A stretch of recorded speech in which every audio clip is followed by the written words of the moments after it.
Howard University. Right. Which is one. And then General Oliver Otis Howard later went on to, after he was president of Howard University, went out west and killed Native Americans, which that's a whole other. That's how kind of history is often. There's multiple sides to it. So General Oliver Otis Howard, he was a gentleman from Maine. He went to Bowdoin University, which Joshua Lawrence Chamberlain also went to. He was this famous Civil War guy.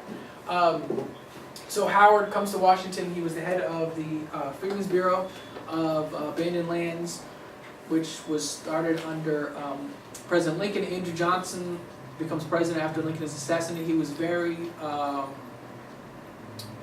he was uninterested in the freedmen's cause. I'll just say that. He was very uninterested in it. He later went on to be impeached. But that's another story. So General Oliver Otis Howard, 1908, writes his autobiography. It's 2 volumes. You can find it on Google Books or anywhere online. And he talks about how he's riding around Washington, and he sees how there are all these freedmen in Washington, and they're essentially destitute. They don't have any place to stay. They don't have any place to live. He talks about actually riding around 13th and K Street, 14th and K Street, which is right where Franklin Square is, which is where they were having the disturbances during the inauguration, which is kind of interesting. So he talks about how there were these folks on 13th and K Street, and he went up to them and said, also, Howard was known as like a Christian soldier, Christian general. He was known as a very benevolent figure. He said to the freedmen, well, what can I do to help you? He said, well, we need land. So Howard thought of a plan where they would purchase land to help these freedmen that were in Washington. So it was a very convoluted process where he didn't want to directly make the purchase. Howard University is chartered in, I think, October of 1867, but actually the meetings and everything happened before that. But the plan was to purchase land and then use the proceeds from the sales to benefit Howard University and 2 other, what are now known as HBCUs. So there's a gentleman named John Elvins, who I'm sure you know. Basically, John Elvins was a radical Republican. He was essentially used as a straw purchaser. He purchased the land from the heirs of James Berry. James Berry was, going back to the time of the Founding Fathers or Washington, James Berry was a merchant. He had done business in Portugal. He came to Washington with this gentleman named Greenleaf, who the Greenleaf Gardens over in Southwest Washington are named after him. Berry worked very closely with Greenleaf. Berry had a house kind of over by Congressional Cemetery. I tried to track this down through research, but it's been very difficult to find. But if you go on Wade Road and Berry Farm, on Wade Road and Eaton Road, there are some steps that are going up behind Park Chester. And they're essentially steps that are, where are they going to? I don't know, because they're not going to anything now. They're going to like the middle of grass. Over in the Historical Society of Washington, there's a clip from like 1912, 1913, something like that, that talks about the old plantation house being demolished. There, if you look at Bass and Hopkins real estate maps, look at Berry Farm, there's actually a house that was essentially there. I don't have any photographs of it, but it's my belief that was his house, because Berry Farm was a working plantation. Also, William Marbury, you know, from the case of Marbury versus Madison, which was the judicial review in 1803 with John Marshall. He also had a plantation east of the river. Wheeler Road is named after a gentleman who also had a plantation over on Wheeler Road. But anyway, so all these guys. One more guy. Talbot. Say again? Talbot. Talbot. Yeah. I don't know that much about Talbot. General Stanton. Yeah. Stanton Road. Right. Well, essentially the names in Berry Farm, you have Wade Road, which is named after Benjamin Franklin Wade. He was a radical Republican from Ohio. You have Sumner Road, Charles Sumner, who was a radical Republican senator from Massachusetts. Stevens, which is Thaddeus Stevens, who was a radical congressman from Pennsylvania, who, if anyone's seen the movie Lincoln, Thaddeus Stevens is very prominent in the movie. He's played by Tommy Lee Jones. You had Eaton, who's a local guy who's involved in education.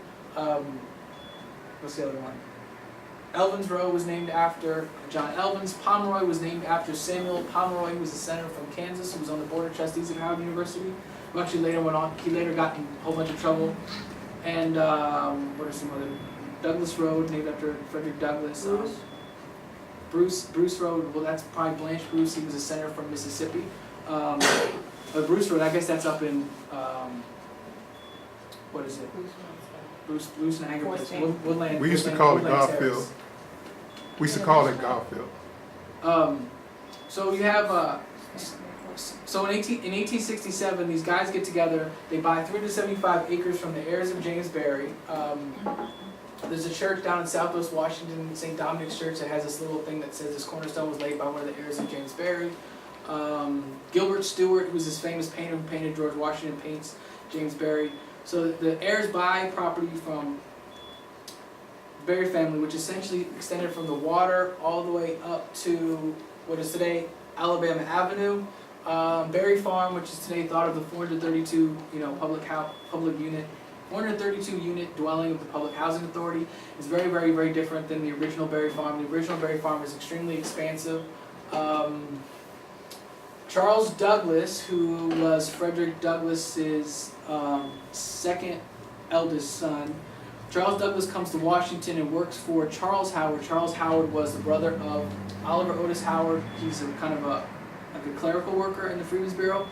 When he heard about Barry Farm, he asked his father for a loan. Frederick Douglass gives him $1,000. He built a home in Barry Farm. He was also like the night school teacher, one of the local schools that was founded. Now it's called the Bernie School, who's a radical abolitionist from Kentucky. So Barry Farm is very large in lore and myth. If you look at old maps from the 1930s and then look at maps from the 1950s, you can see how drastically changed it was. Suitland Parkway really cut the neighborhood in half, as probably many people know. To cut my time short, so everyone else can have a chance to share their history and stories. I was talking to Ms. Muhammad about this earlier. Essentially, what you had up until even the early 1960s, you had two extremely monolithic communities living essentially like as close as the breath coming out of your two nostrils and your nose. Morris Road, which was known as quote the New Cut Road. When you look at old maps and even old newspapers, they call it the New Cut Road, which is kind of funny. But you had from Morris Road up to basically St. Elizabeth, then from the water up to Alabama Avenue, you had a very monolithically self-sufficient black community. Diane Dale, who some of you I'm sure know, or I think her book is over there. She chronicles that community in her book. You had lawyers, pharmacists, police. There's a gentleman named Moss who Frederick Douglass had some correspondence with. So you had that community. Then you had from Morris Road down to Good Hope Road, from Good Hope Road then up to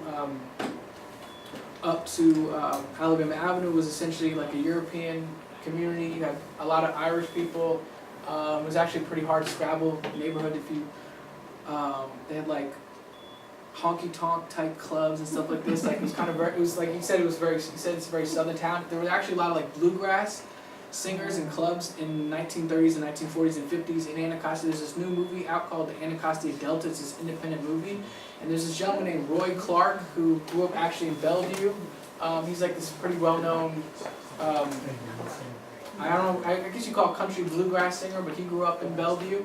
But he would perform at clubs down in Anacostia. Anacostia was kind of a community like, it was a working class community. And it's really interesting that these two communities lived side by side, but they would go to different barbershops, different grocery stores, different, of course, school systems. DC had a segregated school system up until the 50s. And so there's a tremendous amount of history in this area east of the river that really extends much further than the history of that side of the river. And like Petworth, Brightwood, Brentwood, a lot of neighborhoods that are outside of like Florida Avenue in Washington are really much newer neighborhoods.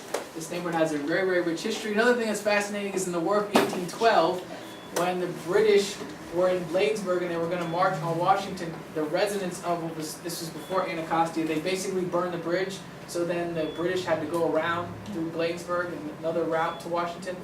The residents lived here burnt the wood bridge, so they couldn't come this way.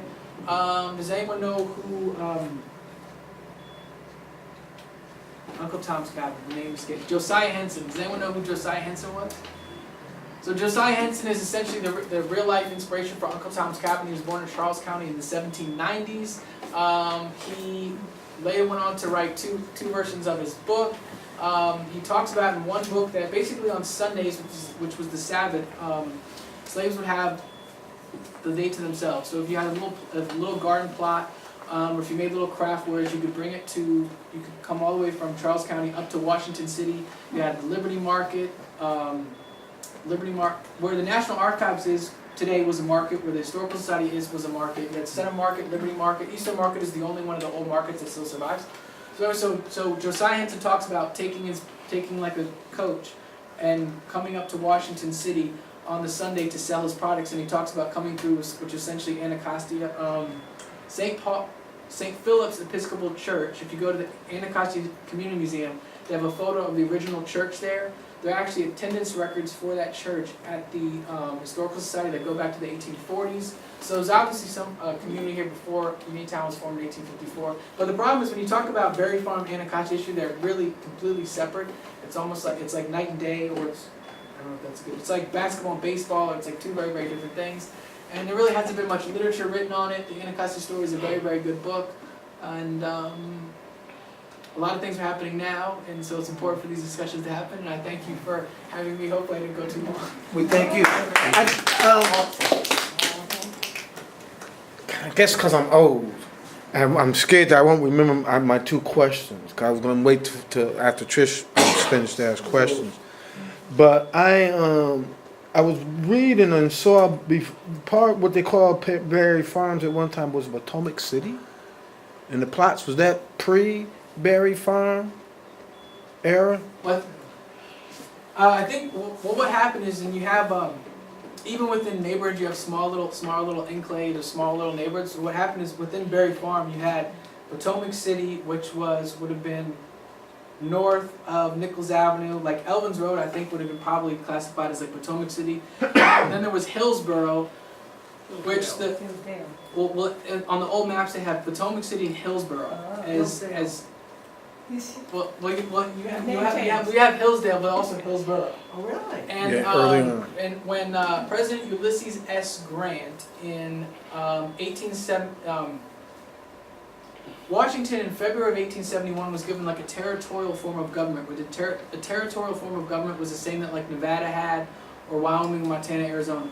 So what you had is you had a presidentially appointed upper house and a elected lower house. There was an 11-member upper house, a 22-member lower house. Frederick Douglass was appointed by President Ulysses S. Grant to the upper house. He served for a very, very short period of time, from April 1871 to about July 1871. But one of the things that he did is I don't actually know the extreme exact history of it, but Hillsborough was a name that he did not like because Hillsborough was associated with the Eastern Shore, and Hillsborough was kind of like a name of a plantation. The Y House, where Douglass grew up on the Eastern Shore, it's in private hands, but the Y House is one of the oldest still surviving privately owned plantation houses on the mid-Atlantic seaboard. There's an orangery there, which is the only orangery known to still exist in all of the United States. The orangery was essentially like a greenhouse, Edward Lloyd was the governor of Maryland. The Lloyds were a very, very prominent family. Actually, as I mentioned earlier, when Maryland developed, like the real wealth in Maryland before, like the Revolutionary War up until about the War of 1812 was on the Eastern Shore. There was a very, very high slave population. They grew tobacco and other agricultural products. So Douglass didn't like the name Hillsborough. He stricken the name Hillsborough kind of from like the maps. Potomac City and Hillsborough, I think, stopped showing up on our maps in the 1880s. There are maps that have those names, and I think what it was, but I can't say this with any metaphysical certitude. But you had kind of like within the Berry Farm tract, the 375 acres, you probably had different neighborhoods. And that might have been just for people to distinguish, where you lived.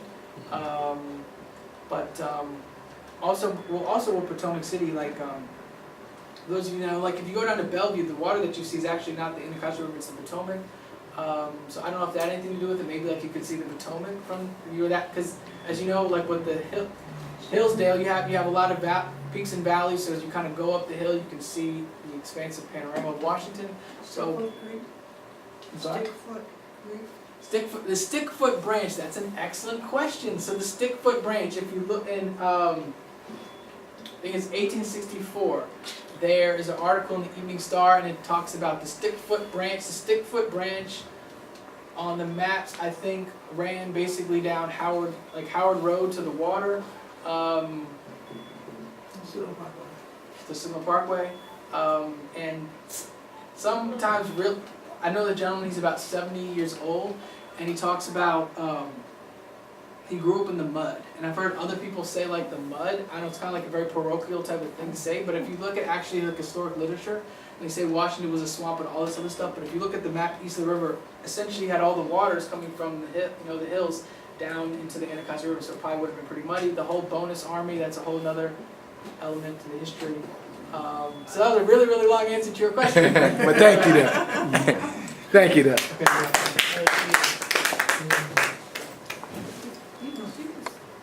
You want to sit down? No, I am Stay absolutely. seated if you want. Huh? Stay seated if you want. No, I am overcome. I am